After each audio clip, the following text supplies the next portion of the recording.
அரசியல். அரசியல்னா என்னன்னா, நம்மோட தலைவரை நம்மளே தேர்ந்தெடுத்து நமக்கான தேவைகளையும் பிரச்சனைகளையும் சரி செய்யறதுக்காக உருவாக்கப்பட்டது. இந்த அரசியல்ல நம்ம செய்ய வேண்டிய முக்கியமான கடமைகள் என்னன்னா, ஒன்று எல்லாரும் ஓட்டு போடணும், எல்லாரையும் ஓட்டு போட வைக்கணும். எதுக்காக ஓட்டு போடணும்? ஒரு நல்ல தலைவனை தேர்ந்தெடுக்க நாம எல்லாரும் ஓட்டு போடணும்.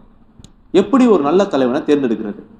ஸோ நம்ம தேர்ந்தெடுக்க போற தலைவர் நம்மளோட பிரச்சனை என்னன்னு தெரிஞ்சிருக்கணும், அதற்கான தீர்வையும் தெரிஞ்சிருக்கணும். இதுக்கு முன்னால நம்ம பிரச்சனை என்னன்னு நமக்கு தெரிஞ்சிருக்கணும். அப்பதான் நம்ம ஒரு நல்ல தலைவனை தேர்ந்தெடுக்க முடியும். இதை தவிர்த்துட்டு நம்மளோட கடைசி என்னன்னா, நம்மளோட வாக்கை தவறா பயன்படுத்தக்கூடாது. அப்படின்னா நம்ம போட போற வாக்குக்காக பணமோ பொருளோ வாங்கக்கூடாது, யாரையும் வாங்க விடவும் கூடாது, யாரையும் கொடுக்க விடவும் கூடாது. இப்ப இருக்கிற சூழ்நிலையில ஓட்டுக்காக பணம் கொடுக்கறது வாங்குறதுங்கிறது பெரிய விஷயமா இருக்கு. ஸோ எந்த ஒரு சூழ்நிலையும் நம்மளோட வாக்கை யாருக்காகவும் விட்டு கொடுக்க கூடாது. அப்பா,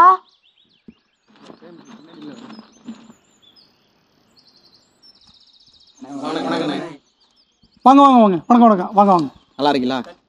நல்லா இருக்கண்ணே, நல்லா இருக்கண்ணே, நல்லா இருக்கண்ணே. அண்ணே, எலெக்ஷன் வருது, நம்ம கட்சிக்கு ஓட்டு போட்டுருங்க. நீங்கள் நம்ம கட்சின்னு தெரியும், இருந்தாலும் சொல்கிறது நம்ம கடமை தானே. கண்டிப்பாண்ணே, இதை நீங்கள் சொல்லணுமா? நிச்சயமாக போட்டுருவோம்ண்ணே. கண்டிப்பாண்ணே. கண்டிப்பாக தம்பி. அடுத்து நம்ம ஆச்சுண்ணே, உங்கள் கையில் தானே இருக்குது. நிச்சயமாண்ணே, கண்டிப்பாக போட்டுருவோம்ண்ணே, கண்டிப்பாக போட்டுருவோம். கண்டிப்பாண்ணே. நன்றிண்ணே. சரிண்ணே, போயிட்டு வரோம்ண்ணே. வாங்கண்ணே, வாங்கண்ணே, வாங்கண்ணே, வாங்க. ஏன்பா பணம் கொடுத்தாங்க? நம்ம ஓட்டு போடுறோம்ல, அதுக்கு தான். நீயும் பெரிய ஆளாகி அவங்களுக்கு தான் ஓட்டு போடணும், சரியா? நான் ஏன் உங்களுக்கு ஓட்டு போடணும்? அப்பதான் உனக்கும் பணம் கொடுப்பாங்க. நான்லாம் போட மாட்டேன். நீயும் போடாதப்பா ப்ளீஸ், வேணாப்பா. நீ இப்படி பணம் வாங்கிட்டு வெளியிலாம் போனா ரொம்ப ஷேமா இருக்கும்ப்பா, ஃப்ரெண்ட்ஸ் வேற பார்ப்பாங்க. ப்ளீஸ் வேணாம்ப்பா. ஏய், என்னடா உளற? ஏன்டா? இல்லப்பா, எங்க சார் சொன்னாரு. அப்படி நாம நம்மளோட ஓட்டுக்காக பணமோ பொருளோ வாங்கிட்டு ஓட்டு போட்டா அது நம்மளோட ஓட்டையும் உரிமையையும் இழந்துட்டு நிர்வாணமா வாழ்றதுக்கு சமம். நிர்வாணம்னா என்ன சார்?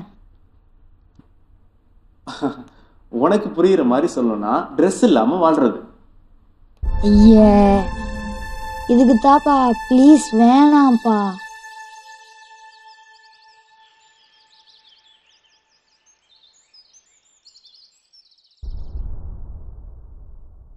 இங்க இருக்கிற இந்த விதிமுறைகளை ஃபாலோ பண்ணா ஒரு நல்ல தலைவரை தேர்ந்தெடுக்க நமக்கு ஒரு வாய்ப்பு இருக்கு. இங்க உள்ள அரசியல்ல ஒரு மாற்றம் வேணும்னா கல்வி மட்டும் பத்தாது, கல்வியோட சேர்ந்த சமூக அரசியல் புரிதலும் நமக்கு தேவை. சோ எல்லாரும் அரசியல் படிக்கலாமா?